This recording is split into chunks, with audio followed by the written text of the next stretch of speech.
Hello दोस्तों, क्या आपको भी चैप्टर 4 से लगता है डर? चैप्टर 4 का एक भी क्वेश्चन आपसे बनता नहीं है। तो आइए इस वीडियो में हम करने वाले हैं चैप्टर 4 जो हमारा फिजिक्स का है, गतिमान आवेश तथा चुंबकत्व। इसके सारे क्वेश्चन को आपको हम याद करवा देंगे इसी वीडियो में। तो आपको वीडियो को लास्ट तक देखना है और जो क्वेश्चन हमारा इंपॉर्टेंट रहेगा उसको हम आपको मार्क करवा देंगे कि इस क्वेश्चन 100% ये क्वेश्चन हमारे बोर्ड एग्जाम में आएगा तो आएगा। तो आप लोग क्या करिए, जल्दी से इस वीडियो को लाइक कर दीजिए और जल्दी से वीडियो को शुरू से लेके लास्ट तक जरूर देखें। तो चलिए अब हम स्टार्ट करते हैं। देखिए, पहला क्वेश्चन हमारा क्या पूछा गया है, बहुत ही इंपॉर्टेंट क्वेश्चन है और ये क्वेश्चन बहुत बार क्वेश्चन आया हुआ है। विद्युत धारा के चुंबकीय प्रभाव की खोज किसने किया था? विद्युत धारा के चुंबकीय प्रभाव की खोज किसने किया था? तो आपको याद रख लेना है, ओरेस्टेड साहब ने किया था, ऑप्शन नंबर बी।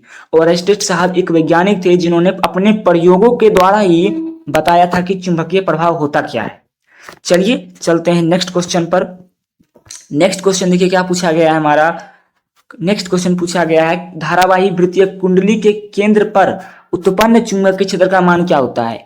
कोई भी धारावाहिक कुंडली है, कोई भी क्या है, धारावाहिक कुंडली है, इसके केंद्र पर हमारा चुंबकीय क्षेत्र का मान क्या होता है, आपको ये बताना है। तो आपको याद रखना है बाबू कि जो हमारा इसके केंद्र पर चुंबकीय क्षेत्र होगा ये हमारा केंद्र के लंबवत होगा। क्या होगा? ये हमारा केंद्र के लंबवत होगा। याद रखिएगा इस क्वेश्चन को।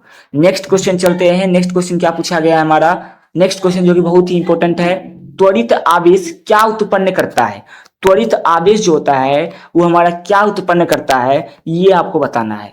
तो आपको बाबू याद रख लेना है, ना ये अल्फा कण होते हैं, ना ये गामा कण होते हैं, ना ये बीटा कण होते हैं, ये हमारा विद्युत चुंबकीय तरंगे होती है। आपको बता दें कि ये हमारा 8th नंबर चैप्टर है, जो कि आपको चैप्टर न्यू चैप्टर ही हमारा है, इसको आपको हम पढ़ाएंगे, याद रखिएगा।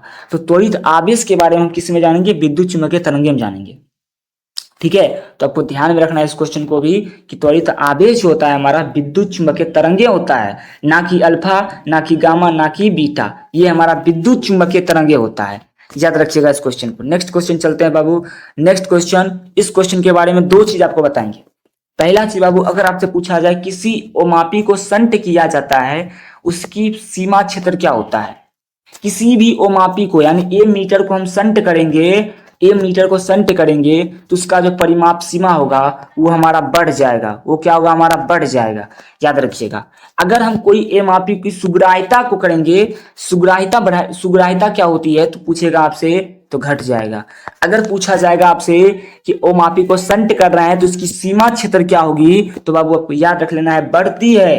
लेकिन इसकी सुग्राहिता क्या होती है तो आपको याद रखना ये घटती है। सुग्राहिता पूछेगा आपसे, सुग्राहिता पूछेगा, ठीक है, सुग्राहिता पूछेगा तो बाबू बोलना है आपको घट जाती है।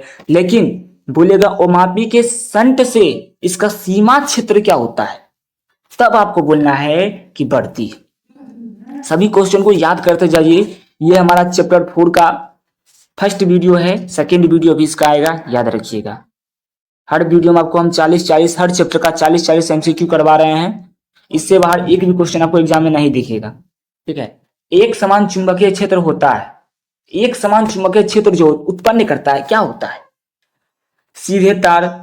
सीधे धारावाही तार से, या कि वृत्तीय लूप में धारावाही प्रवाह से केंद्र पर, या वृत्तीय लूप में धारा प्रवाह के अक्ष पर, या कि परिनालिका में धारा प्रवाह के भीतर।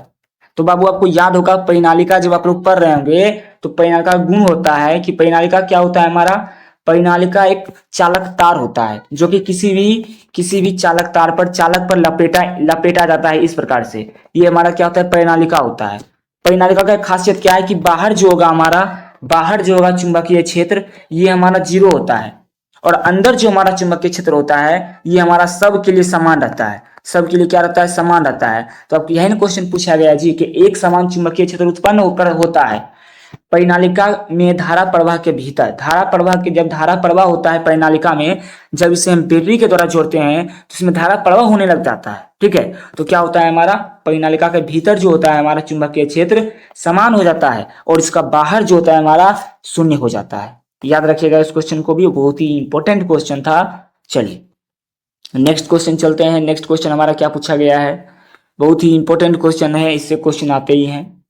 लॉरेंज बल की दिशा ज्ञात किया जाता है। लॉरेंज बल की दिशा ज्ञात करने के लिए कौन से नियम का प्रयोग हम करते हैं? आपको पता होगा कि कोई भी चालक तार है, कोई भी चालक तार है और धारा को हम क्या कर रहे हैं, धारा को ज्ञात करना है तो हमें अंगूठा को रखना पड़ता है धारा की दिशा में। ठीक है, अंगूठा को किस में रखेंगे? अंगूठा को रखेंगे धारा की दिशा में, अंगूठा को धारा की दिशा में रखेंगे और उसको हम मोड़ते हैं, उसको हम मोड़ते हैं तो किसके किसके नियम के लिए करते हैं? फ्लेमिंग के वाम हस्त नियम से हम किसी भी धारा में, कोई भी चालक में धारा प्रवाहित हो रहा है उसको बल ज्ञात करने के लिए हम क्या करते हैं? फ्लेमिंग के वाम हस्त नियम का प्रयोग करते हैं, आपको याद रख लेना है। नेक्स्ट क्वेश्चन चलते हैं, नेक्स्ट क्वेश्चन चलते हैं। क्या पूछा गया है हमारा कि समरूप वेग से चलायन आवेश उत्पन्न करता है, समान रूप से। ठीक है, समान रूप से चलायन जो आवेश होता है वो क्या उत्पन्न करता है? तो बाबू आपको याद होगा कि वो क्या होता है। देखिए, वह केवल चुंबकीय क्षेत्र उत्पन्न नहीं करता है, ना ही वह चुंबकीय क्षेत्र उत्पन्न करेगा, मतलब ना ही वह विद्युत क्षेत्र उत्पन्न करेगा, ना ही वह चुंबकीय क्षेत्र उत्पन्न करेगा, बल्कि वह दोनों उत्पन्न करेगा, विद्युत चुंबकीय क्षेत्र दोनों। क्योंकि बाबू आपको याद होगा कि अगर हमारा आवेश जो होता है, अगर हमारा आवेश जो होगा वो स्थिर रहेगा, वह स्थिर रहेगा तो हमारा उत्पन्न करेगा चुंबकीय क्षेत्र। आपको बता देते हैं। ठीक है, आवेश जब हमारा स्थिर रहता है, आवेश जब स्थिर रहेगा तो हमारा उत्पन्न करता है चुंबकीय क्षेत्र। आवेश वही अगर हमें थोड़ा सा चलने लगता है, ठीक है, गतिमान आवेश हमारा क्या कर उत्पन्न करता है? दोनों करता है। गतिमान आवेश हमारा दोनों करता है, एक और दोनों, मतलब दोनों करता है गतिमान आवेश। तो आपको ध्यान में रखना है कि चलायन वेग यानी समरूप वेग से एक हमारा आवेश चल रहा है तो वह क्या उत्पन्न करेगा? वह विद्युत चुंबकीय क्षेत्र दोनों को उत्पन्न करता है, आपको याद रख लेना है। नेक्स्ट क्वेश्चन चलते हैं। क्या पूछा गया है? नेक्स्ट क्वेश्चन पूछा गया है जो कि तुरंत आपको बताए थे अभी कि संट के प्रयोग से धारा मापी की सुग्राह्यता क्या होती है? तुरंत बताया था कि घटती है। संट के प्रयोग से धारा मापी की सुग्राह्यता जो होती है वो हमारा घट जाती है, याद रखिएगा इस क्वेश्चन को। नेक्स्ट क्वेश्चन चलते हैं। क्या पूछा गया है? पूछा गया है कि एक सीधे धारावाही चालक के गिर्द चुंबकीय क्षेत्र का रेखीय समाकलन क्या होता है? बाबू आप लोग पढ़े होंगे कि एम्पियर का परिपथीय नियम, कोई भी रेखीय चालक होता है, इसके पृष्ठ होता है हमारा आर केंद्र होता है, एक हमारा क्या होता है? अल्पांश दूरी होता है। तो क्या पढ़े थे? सिग्मा बराबर बी डी एल, मतलब क्या बोलते हैं इसको, समाकलन बराबर बी डी एल बराबर न्यू नोट आई। तो यह नहीं पूछा गया जी, क्या हो जाएगा हमारा? ये न्यू नोट आई इसका आंसर हो जाएगा। ठीक है, ये हमारा एम्पियर का परिपथीय नियम है, ये भी आपको याद रख लेना है, एमवीवीआई सब्जेक्टिव क्वेश्चन में आता है। ठीक है, नेक्स्ट क्वेश्चन चलते हैं बाबू। क्या पूछा गया है? नेक्स्ट क्वेश्चन हमारा पूछा गया है कि गैल्वेनोमीटर को वोल्ट मीटर में बदलने के लिए बनाने में जरूरत क्या होती है? मतलब गैल्वेनोमीटर को वोल्ट मीटर बनाने में जरूरत है किसके लिए? उच्च प्रतिरोध का जरूरत है। ठीक है, उच्च प्रतिरोध का जरूरत है, वो भी श्रेणी क्रम में उच्च प्रतिरोध। श्रेणी क्रम में उच्च प्रतिरोध होगा तब हमारा क्या होगा? गैल्वेनोमीटर जो होगा, धारामापी जो होगा वह क्या होगा? भी में कन्वर्ट होगा। धारामापी जो होगा वो भी में कन्वर्ट हो जाएगा, यानी गैल्वेनोमीटर वोल्ट मीटर में कन्वर्ट कब होता है? जब हमारा श्रेणी क्रम के उच्च प्रतिरोध में जुड़ा होगा तब। याद रखिएगा इस क्वेश्चन को। नेक्स्ट क्वेश्चन पूछने क्या पूछा गया है कि दो गतिशील आवेशों के बीच क्या लगता है? दो गतिशील आवेशों के बीच क्या लगता है? तो आपको याद रख लेना है। देखिए, एक हमारा स्थिर आवेश होता है, स्थिर आवेशों के बीच क्या लगता है? हमारा कूलाम्ब बल लगता है।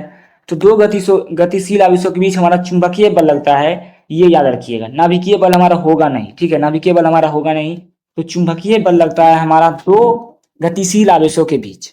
स्थिर आवेश पूछेगा, दो स्थिर आवेशों के बीच क्या लगता है? तो आपको याद रख लेना है कूलाम्ब का बल लगता है। लेकिन वही गतिमान पूछेगा तो क्या लगता है? चुंबकीय बल।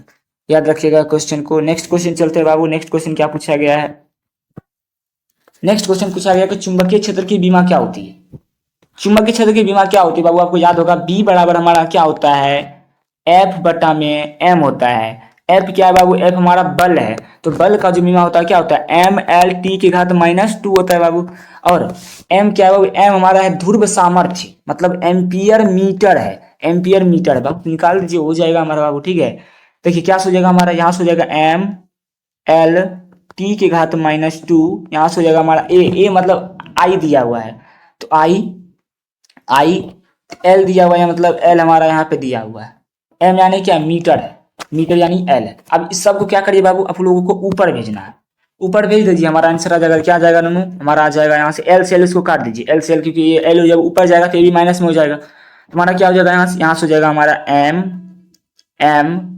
टी के घात -2 हो जाएगा हमारा यहाँ से आई के घात -1 और एल के घात 0 हो जाएगा। एल के घात 0, देखिए एल के घात 0 दिया हुआ है, एम के घात -m दिया हुआ है, उसके बाद टी के घात -2 दिया हुआ है और हमारा आई के घात 1 दिया हुआ है। यानी इसका आंसर क्या हो जाएगा बाबू, हमारा हो जाएगा ये वाला, इसका आंसर करेक्ट हो जाएगा। याद रखिएगा इस क्वेश्चन को, और कैसे बनाए हैं ये भी याद रखिएगा। फिर से बता देते हैं, चलिए फिर से आपके लिए बता देते हैं। देखिए याद रखना है, एफ बराबर जो होता है वो हमारा होता है, ये होता है, नहीं एफ बराबर नहीं, बी बराबर जो होता है हमारा क्या होता है, एफ बटा में एम होता है। एफ बटा में एम होता है। एफ क्या है, हमारा न्यूटन है, यानी बल है। तो बल का जो बीमा होता है वो क्या होता है, वो होता है एम एल टी के घात -2 होता है। एम यहाँ पे क्या है, एम हमारा समझिए एक प्रकार क्या है, ध्रुव सामर्थ्य है। ध्रुव सामर्थ्य एम, तो ध्रुव सामर्थ्य का जानते हैं आप लोग, एम्पियर मीटर होता है। तो बस बाबू क्या कीजिए, एम एल टी के घात -2, ए यानी क्या है, एम्पियर है। एम्पियर का जो क्या होता है हमारा, एम्पियर का होता है आई होता है बीमा, और मीटर का क्या होता है, एल होता है। तो एल से एल हम काट दिए यहाँ पर, तो क्या बच गया वो हमारा, बच गया एम के घात एल, एल के घात 0 क्योंकि कट गया है, टी के घात -2, टी के घात -2 और आई के घात -1 हो गया है। आपको समझ में भी आ रहा होगा, तो क्या हो जाएगा इसका आंसर हमारा ये हो जाएगा, याद रखिएगा। चलिए नेक्स्ट क्वेश्चन चलते हैं बाबू, क्या पूछा गया है। नेक्स्ट क्वेश्चन हमारा क्या पूछा गया क्वेश्चन है कि किसी आवेशित कण को चुंबकीय क्षेत्र में रखा जाता है, चुंबकीय क्षेत्र के अनुदिश रखा जाता है, तो कार्यकारी बल क्या हो जाएगा। मतलब कोई भी क्या है, आवेशित कण है, मतलब इलेक्ट्रॉन है। इस प्रकार से हमारा आवेशित क्या है, अनुदिश गति में रखा हुआ है। एक हमारा इलेक्ट्रॉन यहाँ पर है और इलेक्ट्रॉन को इसी गति में रखा गया है, मतलब जिस प्रकार से चुंबकीय क्षेत्र की गति है इसी गति में रखा गया है। तो आपको हम 3 कंडीशन बताते हैं, तीनों कंडीशन को याद रखिएगा। पहला कंडीशन बाबू, पहला कंडीशन आपको याद रख लेना है, जब हमारा कोई एक आवेश होगा, जब हमारा कोई भी क्या होगा, बल होगा और धारा की दिशा उधर ही होगी, तो हमारा इसका मान 0 होता है। जब हमारा क्या होगा, चुंबकीय क्षेत्र की दिशा इधर होगी और बल की दिशा इन्हें होगी, तो हमारा हो जाएगा इसके बीच 90 डिग्री, ठीक है। और जब कोई हमारा क्या होगा, धारा की दिशा इधर होगी और चुंबक क्षेत्र की दिशा हमारे इधर होगी, तो इसके बीच बनेगा 180 डिग्री, ठीक है। तो यहाँ पे क्या पूछा गया है, हमारा समांतर क्रम आया हुआ है।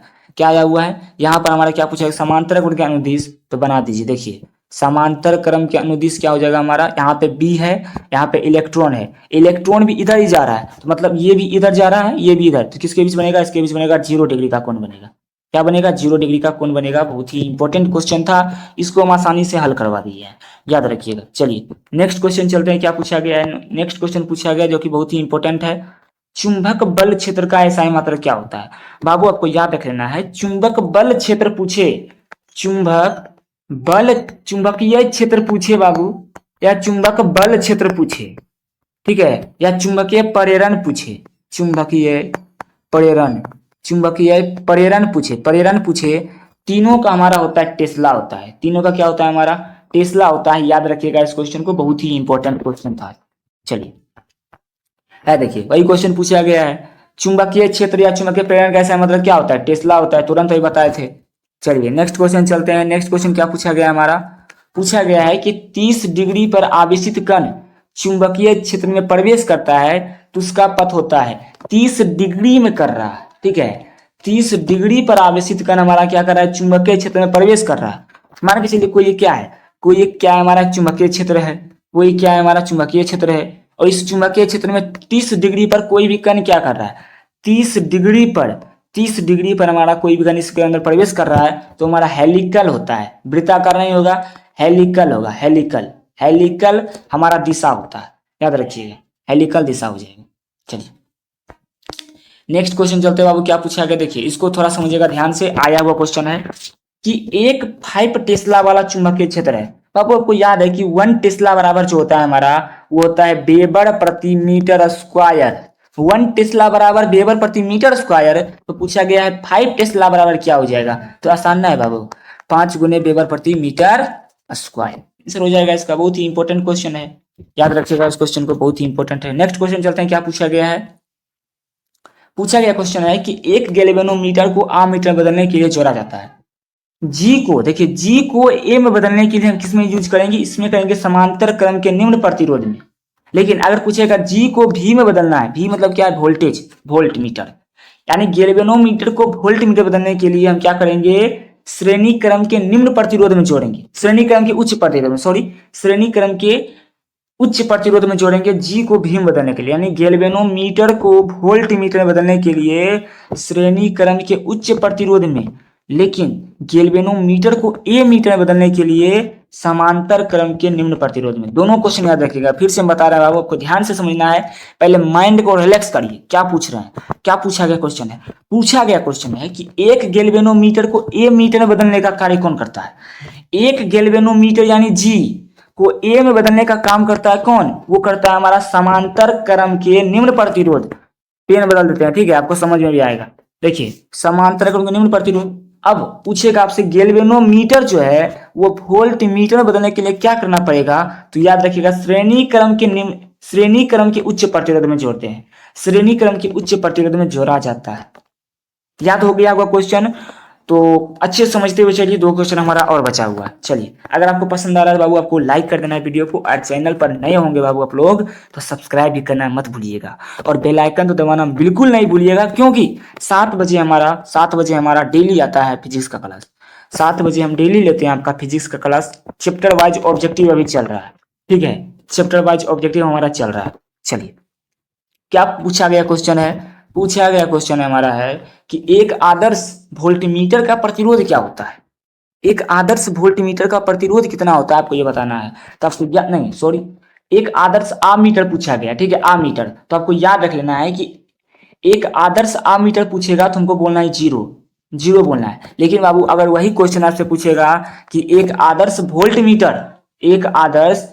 मीटर पूछेगा तो बोलना है आपको अनंत, ठीक है। वोल्ट मीटर पूछेगा तो अनंत, आमीटर पूछेगा तो जीरो। वोल्ट मीटर पूछेगा तो अनंत, आमीटर पूछेगा तो जीरो। इस क्वेश्चन को भी याद रखिएगा।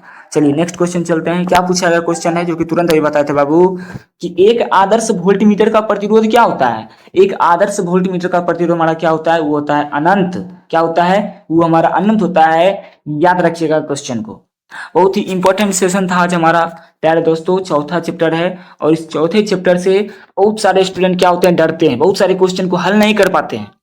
आपको कल के पार्ट में बहुत ही इंपॉर्टेंट, कल के पार्ट जब हमारा इसका पार्ट 2 आएगा तब आपको बताएंगे कितना अंदर से क्वेश्चन पूछता है हमारे बोर्ड एग्जाम इससे, ठीक है, जो कि बच्चे को समझ में भी नहीं आता, उसको हम अच्छे आसानी से लैंग्वेज में आपको समझाएंगे कल के वीडियो में। तो कल के वीडियो में भी आप लोग जुड़ना नहीं भूलिएगा। और आज अगर आप लोग जुड़ गए हैं तो लाइक सब्सक्राइब कमेंट जरूर करिएगा, और बताइए कि आपको किस टॉपिक पर वीडियो चाहिए। जिस टॉपिक पर आपको बोलिएगा कि डेरिवेशन में दिक्कत है, न्यूमेरिकल में दिक्कत है, फॉर्मूला में दिक्कत है, या कुछ परिभाषा में दिक्कत है, हमको याद नहीं है, कुछ नहीं है, जिस टॉपिक पर आपको चाहिए वीडियो, उस टॉपिक पर हम वीडियो देंगे आपको।